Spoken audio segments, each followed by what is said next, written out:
پھر رستے کی سختیاں اس کو متاثر نہیں کرتی، وہ ان سختیوں کو اپنے لیے سعادت سمجھ کر اس راہ پر نکل آتا ہے۔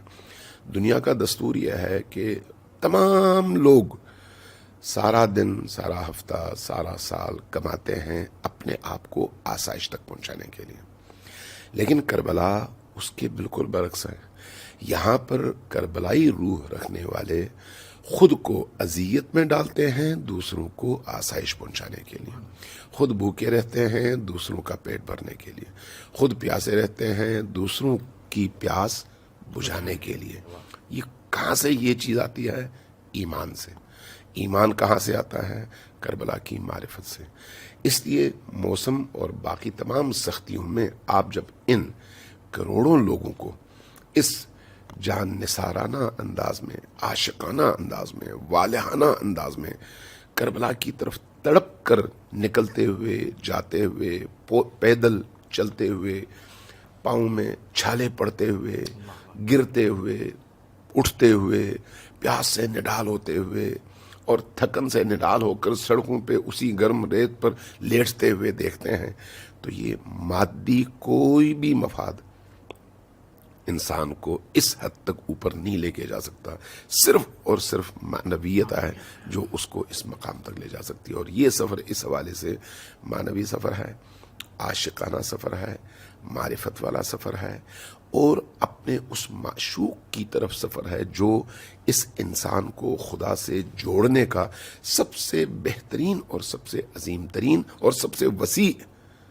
سرمایہ ہے انسانوں کے ہاتھ میں۔ سبحان اللہ۔ اچھا قبل میں ایک چیز اور بھی دیکھتا ہوں کہ مطلب جو ایک انکساری کی ایک حدود ہوتی ہیں، ایک ہاسپٹیلٹی کی، مطلب ہاتھ جوڑ جوڑ کے لوگوں کو کھانے کی طرف راغب کرنا، جو سے بچے کھڑے ہوئے روڈ پہ، موقف ہے مگر یہ کہ ایک انسان جا کر وہاں شربت پیے یا پانی پیے، مگر انہوں نے آدھا اسٹاف روڈ پہ کھڑا کیا ہوا، کچھ والنٹیئرس کھڑے ہیں، وہ روک کے آمادہ کر رہے ہیں۔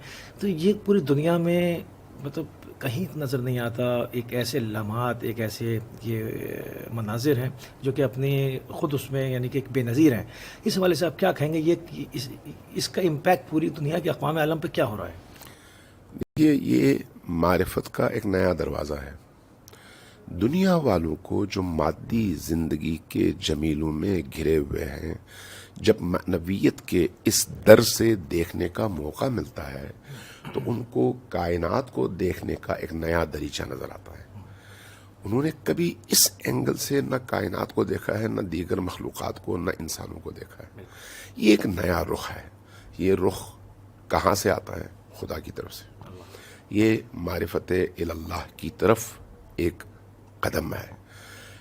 آپ عام زندگی میں چاہے مسلمان ہو، غیر مسلم ہو، عقیدے والا ہو یا ایتھسٹ ہو، آپ اگر دیکھیں بچوں کو، حتیٰ ایک بچے کو پانی نہ ملے، شربت نہ ملے، ٹافی نہ ملے تو نہ ملنے پر وہ روتا ہے، لیکن اس سفر میں بچوں کو میں نے روتے ہوئے تب دیکھا ہے جب وہ دوسروں کو کھلا رہے ہوں اور دوسرے نہ کھا رہے ہوں۔ یہ بالکل اس روٹین کے مادی نیچرل زندگی کے برعکس ایک نیا رخ ہے معنویات کی طرف، روحانیت کی طرف، باطنیت کی طرف، اور روح کے اعتبار سے انسانوں کو حقیقی لذتوں سے آشنا کرنے کی طرف۔ آپ لذیذ ترین چیز کھا لیں، کتنی دیر اس کا مزہ اور اس کا ذائقہ باقی رہتا ہے؟ جب تک آپ کھا رہے ہیں اور نگل رہے ہیں۔ نگلنے کے بعد ذائقہ ختم ہے۔ دنیا کی سب سے اہم ترین نعمتیں آپ کھائیں، نگلنے کے بعد اس کا ذائقہ ختم ہو جائے گا۔ دنیا کے بہترین ہوٹل میں آپ رہیں، جب تک آپ اس بستر پر سو رہے ہیں آپ کو لذت فیل ہو رہی ہوئی، اس کے بعد نیند میں چلے جائیں گے، آپ کے لیے ایسا ہی ہے جیسے آپ وہاں پر لیٹے ہوں یا کسی تھڑے پہ لیٹے ہوں۔ نیند میں آپ کو لذت فیل نہیں ہوگی۔ لیکن یہ جو معنوی سفر ہے، اس کی لذت سارا سال انسان کی روح کو معطر کرتی رہتی ہے، سارا سال۔ وہ چند لمحاتی لذتیں نہیں ہیں، یہ روح کی بیداری، بالیدگی، ترقی، معنویت اور اس کی نورانیت کا سبب بننے والا سفر ہے۔ اس اعتبار سے دنیا کے باقی تمام لوگوں کے لیے یہ ایک نیا چیپٹر ہے، نیا دروازہ ہے۔ اس کے اثرات کیا ہو رہے ہیں جب پوری دنیا، چونکہ سوشل میڈیا کا دور ہے اور ہماری ہی ٹرانسمیشن ہماری اسکرین سے کم از کم و بیش 200 ممالک سے زیادہ دیکھی جا رہی ہے. اس میں ہم دکھا رہے ہیں کہ معذور افراد ویل چیئرس پہ، بچے پرامس میں، بزرگ کمر خمیدہ چلے جا رہے ہیں اور روک روک کے کھانے کھلائے جا رہے ہیں. وہ دیکھ رہے ہیں کیونکہ کوئی آج کل کسی کے اوپر $5 بھی خرچ نہیں کرتا ہے. تو اس کا جو امپیکٹ جا رہا ہے، جو لوگ اس کے اوپر تجسس کر رہے ہیں، دیکھ رہے ہیں. اور پھر دوسری چیز، ایک بہت ہی پرامن مسئلہ ہے. اس میں کروڑوں لوگ شامل ہیں اور کوئی کمپلین نہیں کرتا کہ سامان چوری ہو گیا، کوئی بھگدڑ ہو گئی. تو ان سب چیزوں کا ایک ہیویلی امپیکٹ دوسرے اقوام پہ جا رہا ہے. دیکھیں، انسان دنیا میں جتنے بھی مصائب کا شکار ہے ان کی بنیاد مادیت ہے، معنویت نہیں ہے. یہ سفر معنوی سفر ہے. معنوی سفر میں انسان ان تمام جھمیلوں سے باہر آ جاتا ہے. کوئی چیز کھو جائے تو کھونا بھی اس کے لیے سعادت کہلاتا ہے. کوئی چیز ٹوٹ جائے تو وہ اس کے لیے سعادت کہلاتا ہے. کوئی چیز جیب میں پڑے کسی کی مدد کر کے دے دیتا ہے اور جیب خالی ہو جاتی ہے تو انسان اپنے لیے سعادت سمجھتا ہے کہ جو میرے پاس یہ صلاحیت، یہ وسائل موجود تھے، یہ کسی کے کام آئے. یہ معنوی سفر ہے. اس اعتبار سے دنیا اس سرمایہ دارانہ نظام میں جس طرح سے زندگی کی نعمتیں جوڑنے پر لگی ہوئی ہے اور ایک مادی دوڑ ہے جس میں سکون ناپید ہے، اطمینان ناپید ہے. صبح اذان کے وقت سے اٹھ کر رات تک ایک خچر کی طرح، گدے کی طرح انسان کام کر کے چند ڈالر گھر لے کر آتا ہے، پھر سوتا ہے، اٹھتے ہی دوبارہ اسی کام پہ جٹ جاتا ہے جیسے مشین ہو. اس مشینی زندگی میں انسان کو کبھی بھی سکون نہیں مل سکتا. سکون تب ملتا ہے جب اس کی تاریں خدا سے جڑیں. کربلا کا یہ سفر انسانوں کو اس دریچے سے دنیا کی طرف دیکھنے کی دعوت دیتا ہے. لہذا یورپ ہو، امریکہ ہو، مغربی دنیا کے باقی ممالک ہوں، یا فرض کریں ایشیا ہو، عرب ممالک ہوں، انسان وہی انسان ہے. اس کو معنوی دریچے کی ضرورت ہے جس میں اس کو خدا کی طرف بلایا جائے اور اس کی لذت چکھائی جائے. یہ سفر اس لذت آشنائی کے ذائقے کو چکھنے کا سفر ہے. اس لیے اگر کوئی ایتھسٹ ہو اس تک یہ بات پہنچے نا، وہ کشش کے ساتھ آئے گا، دیکھے گا، اس کی دنیا بدل جائے گی. مسیحی ہو، اس کی دنیا بدل جائے گی. حتیٰ سمپل یہودی ہو، اس کی دنیا بدل جائے گی. اس کو صرف انسان ہونا چاہیے، اس کے اندر ایک روح ہونی چاہیے، اس میں صرف ایک شعور ہونا چاہیے. اگر یہ چیزیں اس میں ہیں تو وہ اس سفر کو دیکھ کر، اس سفر کی ویڈیوز کو دیکھ کر، اس سفر میں لوگوں کے بیہیویئر کو دیکھ کر، لوگوں کی اخلاقیات کو دیکھ کر، لوگوں کے ایثار کو دیکھ کر، لوگوں کی قربانیوں کو دیکھ کر کہ اپنے لیے نہیں دوسروں کے لیے جی رہے ہیں، اس کا نقطہ نظر بدل جاتا ہے.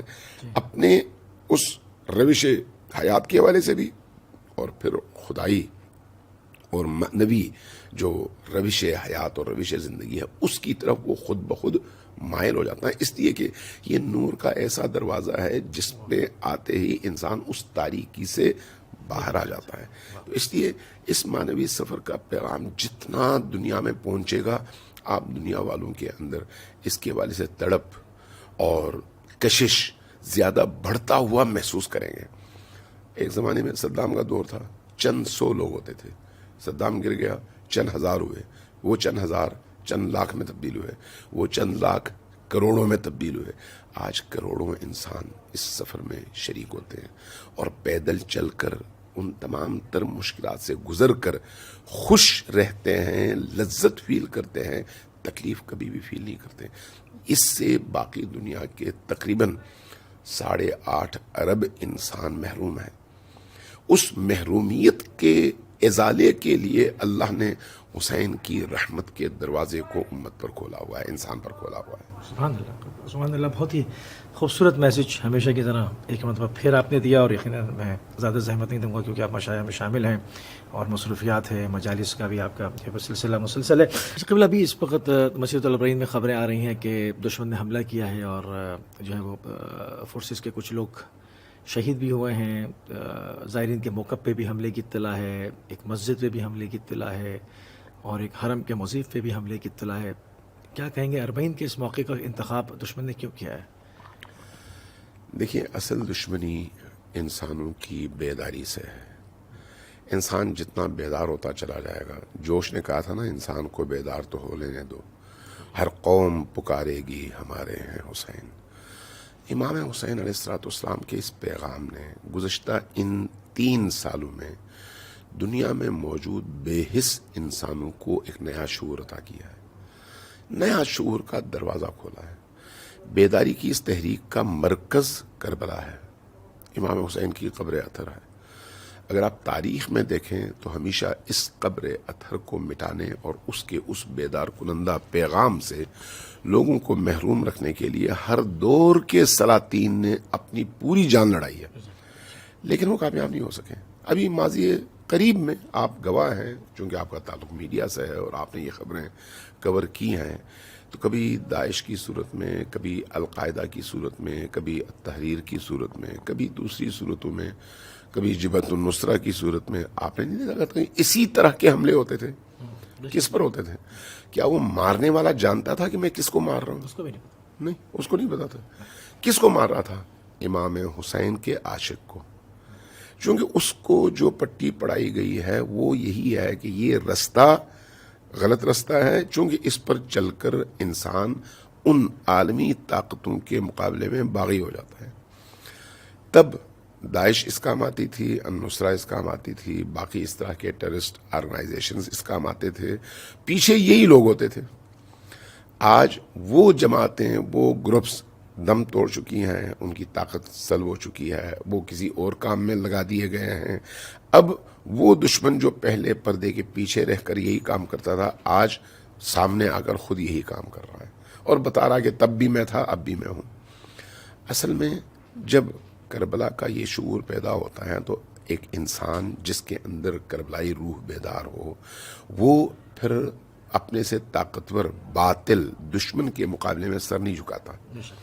وہ اپنے ان بلند ترین اہداف کی راہ میں کسی رکاوٹ کو رکاوٹ نہیں سمجھتا۔ وہ اپنے سے کئی گنا بڑے دشمن سے کبھی بھی مرعوب نہیں ہوتا۔ وہ ہمیشہ استقامت دکھاتا ہے، اسی طرح جس طرح سے کربلا والوں نے استقامت دکھائی اور تا قیام قیامت زندہ ہو گئے۔ لہٰذا اس راہ، اس مسیر، اس تحریک اور حسین ابن علی کی اس یاد کو روکنا اصل ہدف ہے، تاکہ انسان بیدار نہ ہو اور آج کے سرمایہ دارانہ نظام کے بت اور اس کی زنجیروں میں جکڑے ہوئے اس پورے نظام کو چیلنج نہ کر سکیں۔ اصل مسئلہ یہ ہے۔